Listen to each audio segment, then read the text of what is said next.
Hey there, if you're part of Gen X, born somewhere between 1965 and 1980, I want to talk to you about something we don't always admit out loud: self-doubt.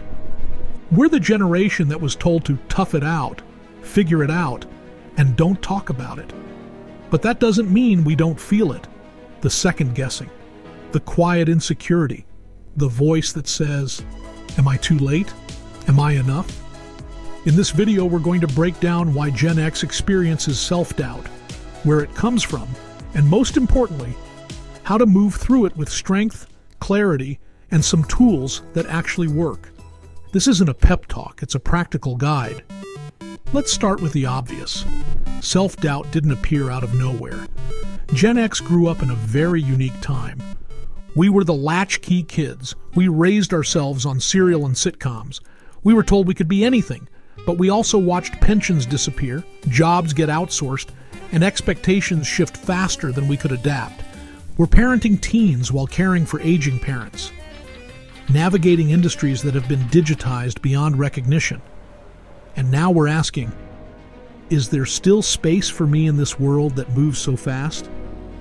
That tension between responsibility and relevance is a breeding ground for self-doubt.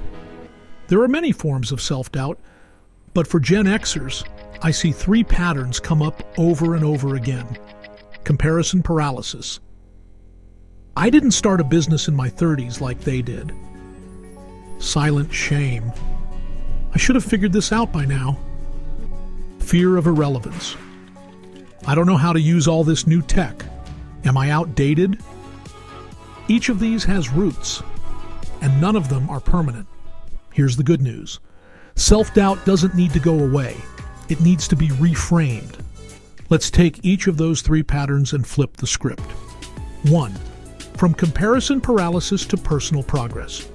Instead of comparing your timeline to others, ask, what would progress look like for me this month?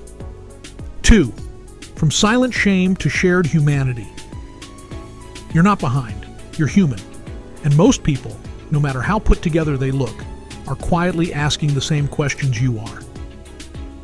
3. From fear of irrelevance to adaptive wisdom. You're not outdated. You've adapted more than any generation alive. From rotary phones to smart homes, from mixtapes to streaming. You don't need to know everything. You need to know how to learn, and that's your superpower. Let's try something together. Grab a notebook or open a doc on your phone. Title the page, My Self-Doubt Map. We're going to fill in three simple sections. Where I feel it. What areas of life do you second-guess yourself most? Work? Parenting? Starting something new? The story I tell myself. Write out the voice of your inner critic. For example, I'm too old to start a business. The reframe. Now write a more compassionate truth. My age gives me experience and stability. I can grow something great at this stage of life. Take 5 to 10 minutes to complete it. You'll be surprised what comes up when you actually write it down. Self-doubt doesn't make you weak. It makes you normal. What matters is how you respond to it. So here's a simple affirmation I want you to take with you. I may not have all the answers, but I trust myself to figure things out. Say it once a day, especially when that inner critic gets loud. And if this video spoke to you, share it with another Gen Xer who might need to hear it. Drop a comment.